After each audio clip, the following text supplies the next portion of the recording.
नमस्कार शेतकरी मित्रांनो, शेतकरी बंधू या यूट्यूब चॅनलमध्ये तुम्हा सर्वांचे पुन्हा एकदा सहर्ष स्वागत आहे। शेतकरी मित्रांनो, आजच्या व्हिडिओमध्ये आज आपण बघणार आहोत आजचे कापसाचे बाजारभाव। त्याआधी मित्रांनो, तुम्ही जर आपल्या चॅनलवरती नवीन असाल आणि तुम्ही जर एक कापूस उत्पादक शेतकरी असाल तर आपल्या व्हिडिओला लाईक, चॅनलला सबस्क्राईब आणि शेजारील बेल आयकॉन नक्की दाबा।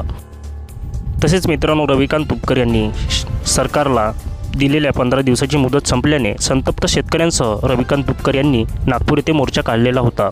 त्यातच मित्रांनो, काल बेदारलेल्या सरकारने विधानभवन येथे मोर्चाचा ताफा विधानभवन परिसरात अडवला। बाजार समिती संगमनेर आवक 140 क्विंटलमध्ये कमीत कमी दर 5,500 रुपये, सर्वसाधारण दर 6,250 रुपये, तर येथे जास्तीत जास्त दर 7,000 रुपये प्रति क्विंटल।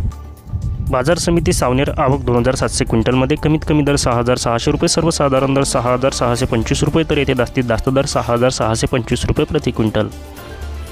बाजार समिती आष्टी वर्धा आवक 365 क्विंटलमध्ये कमीत कमी दर 6,000 रुपये, सर्वसाधारण दर 6,750 रुपये, तर येथे जास्तीत जास्त दर 6,900 रुपये प्रति क्विंटल।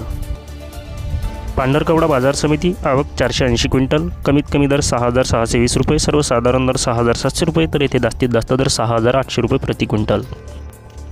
बाजार समिती अकोला आवक 55 क्विंटल कमीत कमी दर 5,780 रुपये, सर्वसाधारण दर 6,395 रुपये, तर येथे जास्तीत जास्त दर 7,011 रुपये प्रति क्विंटल। बाजार समिती अकोला बोरगाव मंजू आवक 118 क्विंटल कमीत कमी दर 6,964 रुपये, सर्वसाधारण दर 7,257 रुपये, तर येथे जास्तीत जास्त दर 7,550 रुपये। तर मित्रांनो, ही होती आपल्या चॅनलला अपडेट झाली एक छोटीशी माहिती व आजचे कापसाचे बाजारभाव। मित्रांनो, व्हिडिओ आवडल्यास आपल्या व्हिडिओला लाईक, चॅनलला सबस्क्राईब आणि शेजारील बेल आयकॉन नक्की दाबा। चला तर मित्रांनो, भेटूया पुढल्या व्हिडिओमध्ये। जय हिंद, जय महाराष्ट्र।